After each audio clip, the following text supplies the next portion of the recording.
bending over. Okay. Hey friends, welcome back to my channel. Today I am going to be doing my 35-36 week bump date. Holy cow. Let it sink in, let it soak in.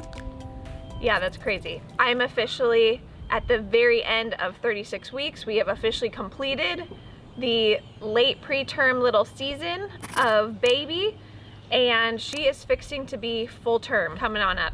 So I wanted to go over all the symptoms and the fun products and everything that I've been experiencing the last couple weeks. Okay, so I know at 34 weeks I said that my belly button had officially become flat. And I think right around 35 weeks, it switched. It went from being a flat belly button to the very top of it is an outie. But it's not a big like bubble out outie. It's more just like pushing out. So I'm curious, I'm getting close to the end and I still don't have an outie belly button. I'm wondering, am I not gonna have one, or is it gonna pop right at the end? I don't know, we'll see. But I have a semi-outie belly button. Okay, so one of the symptoms is I have to be by a bathroom every hour, I would say. And it's mostly because I'm starting to feel pressure, I think, down like underneath my belly button, kind of, I don't know. So it's either, yes, my bladder doesn't have a lot of room and I need to go, or I'm also just trying to relieve any pressure that I'm feeling down there. And so going to the bathroom helps a smidge. That sounds all disgusting. Just not talk about pressure and pee. Just say I have to go pee a lot. My uterus is contracting. There's probably blood inside, and I think I have a hernia, but I'm just pregnant. Philip, you're so funny. Okay, so a more classy way to try to say this Praise God. is that I'm gonna say I'm feeling pressure. I am feeling pressure, and so I do have to go to the bathroom all the time. I would say every hour, and I would say I get up probably 2, which is a good night, 2 to like 4 or 5 times a night to go pee. My bladder probably doesn't have a whole lot of room. Do you have any room down there? And then sometimes she will kind of move and kick me where I'm like, oh, okay, yeah, I probably should pee, so that way you don't push some pee out of me while you play kicking. Actually, her head is down. Oh, that's a fun one. Let's start with that. Her head is down. Position has been head down. She has been really in that position for a long time.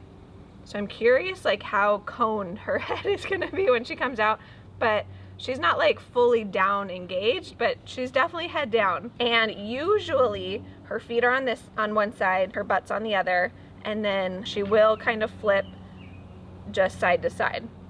That one's fun. That's a fun little symptom. So probably one of my least favorite symptoms, just because it stopped me in my tracks and I was like, I wasn't expecting it, is I think she moved or in a position or just pregnancy pressure. I'm not sure how it happens, but I got sciatica.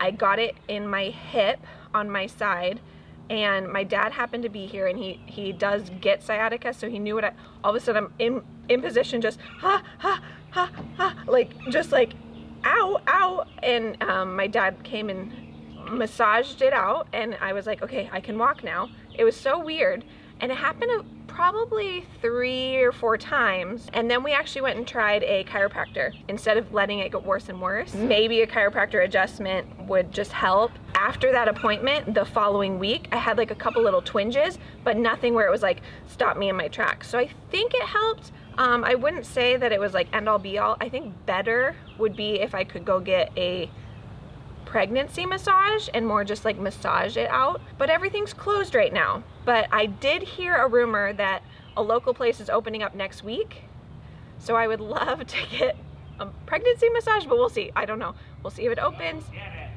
What? Go get it. Go get it? Philip gave me the okay. Philip is building a chicken coop.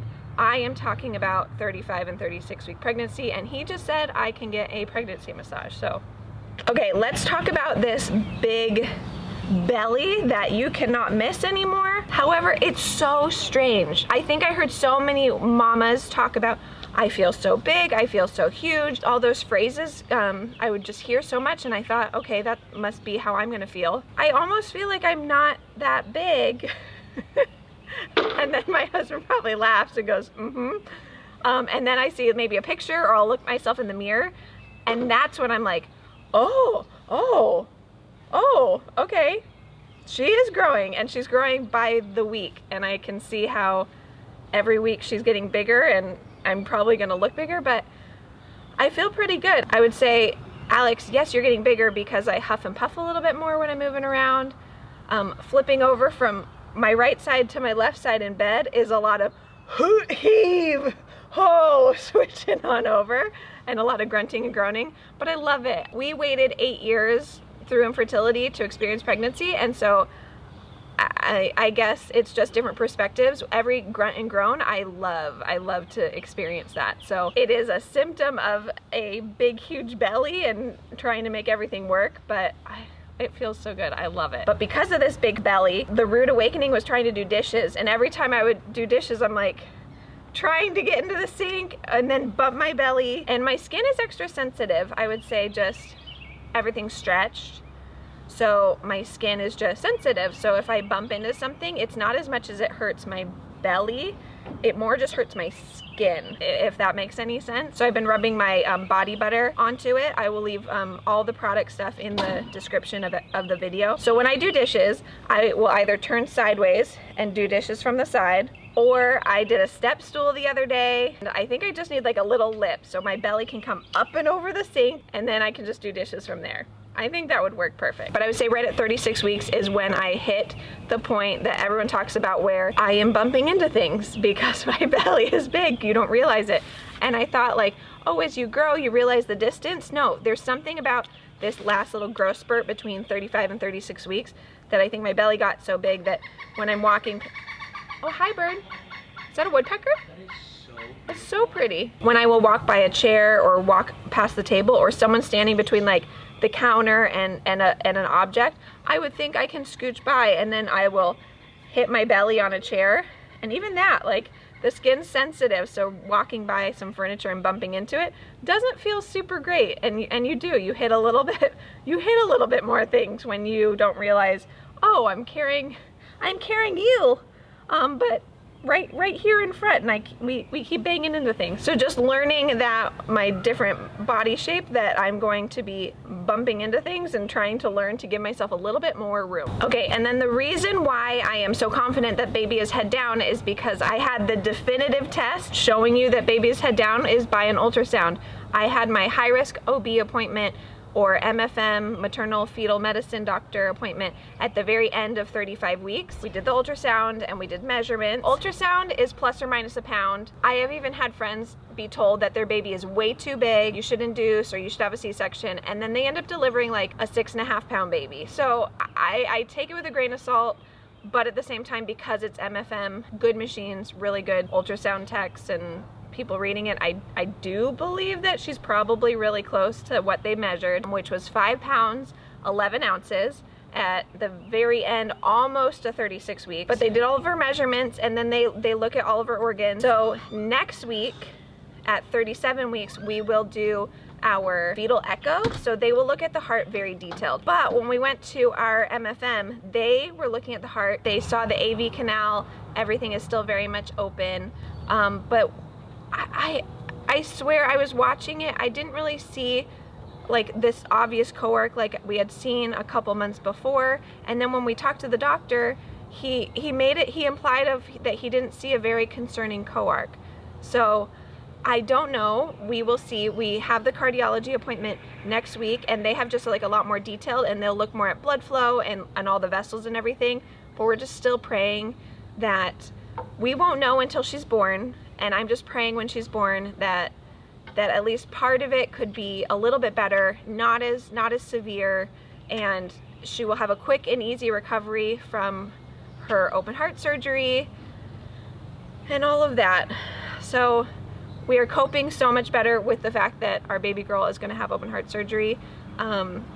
It's just a lot, and it's a lot of coping for any mamas that have a baby that you didn't expect to be sick and didn't expect to have a few more things that you have to just face along their life, along their journey, and that's us right now. But because she has a cardiac condition and will need open heart surgery, she will be taken to NICU pretty quickly after delivery, which is just, that part is the hard part that I'm going to be coping with. I am praying that I'm just gonna be feeling amazing and well enough that within an hour of birth that I can go over to the NICU and see her and be with her, but we will see. So I am seen by a lot of teams. I'm seen by my midwife, the MFM, and the cardiologist. And every team kind of asked me, has anyone talked to you about being induced early? And every team has talked to me about it, but then they're all on the page of, we'll kind of wait and see how everything goes. Sometimes textbook wise, especially if you live really far away from the hospital and conditions aren't easy to be controlled, they might induce you at 39 weeks, which was really overwhelming, thinking we only had a couple of weeks to get everything ready. But that just pushed me into go time of like, okay, we need to get everything ready just in case, with measurements, with everything that they're saying, probably gonna be a good idea to induce you. I am praying that we're not gonna have to be induced. So I had the MFM appointment at the end of my 35th week. I had my midwife appointment during 36 weeks. I'm measuring well. Baby's heart rate was in the 130s. We're right on track. I had gained 42 pounds total is kind of where we're at right now. And then she also did discuss with me, sometimes the teams want you to be induced at 39 weeks. So everyone has talked about it. But every time we talk about it, then they also say you don't live too far away from the hospital. Going into spontaneous labor is better. So my next appointment at 38 weeks with my midwife, we talked about possibly starting to strip my membranes at 38 weeks. So that just means when they do the cervix check, they kind of try to release some prostaglandins to kind of, if your body is ready, it'll help you into labor. It's not going to put you into labor if you aren't ready, but it's something that can happen. The only risk of that is it has some risk that they could break your water, and then it's go time. You need to deliver or get into active labor within 24 hours. But because they're wanting me to not go past term, I'd like to do everything natural possible to try to get my body to deliver before our due date. I thought for sure I could go to 41 weeks, naturally go into labor. It wasn't going to be a problem. And they might even still say that is fine and she's still looking good. It's just the risks increase. They say IVF patient plus a cardiac baby, just your risks go up the longer you wait to deliver. So I don't know. I'm fumbling through this video of telling you when we're gonna have this baby, and I don't know. But it looks like it could possibly be sooner than I was thinking. I was thinking well past my due date, and now I'm thinking, oh my goodness, we are in crunch time. It could be soon. So probably the most fun thing that happened between this 35, 36 weeks was we did our pregnancy photo shoot. Our friend came up to our property and we were able to get some pictures with the girls and with Philip and I and myself, and just capture these moments. She encouraged me, let's do it earlier, so A, we don't miss it if you go into labor early, and then B, you start getting more uncomfortable towards the end, so trying to do a photo shoot sometimes can be a little bit more uncomfortable, trying to sit and lay in certain positions. So we did one at 35 weeks. Philip is an amazing photographer. Maybe we'll do another little session when we get closer to being big in term, but I just love every picture that she was able to capture. This has been a long time coming. A lot of people get to decide that they are ready to have a baby and then they get pregnant and they get to experience it and capture it and enjoy that little one.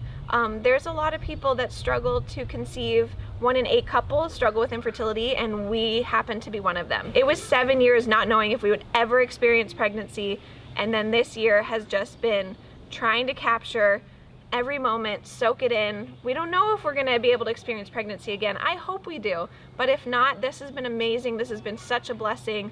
I feel so lucky, so privileged. And for anyone who is still in the waiting and wants to experience pregnancy and it hasn't happened yet, just know that we love you, we are praying for you. We know that feeling of waiting and wishing that it was here and it's not yet. And so I'm really thankful for those of you who are in that particular season and have still loved on us, still have supported us, and have rooted us on in this pregnancy. I just want to thank you. I know how hard that can be to cheer other people on when you're still struggling to want to get pregnant. But we are so thankful for our community here over on our vlog channel. If you haven't checked that out, I will leave that in the description below, or here over on my channel. Thank you guys so much for your love and support. I can't even tell you how much each and every one of you means to me, means to us, means to our family. If you haven't already hit that subscribe button to join our family here, We are awesome. This is a great community to be a part of. You can hit that subscribe button, and I will see you guys in my next video for 37 weeks. Crazy. It's coming on up. Okay, thank you guys so much for watching. Bye guys.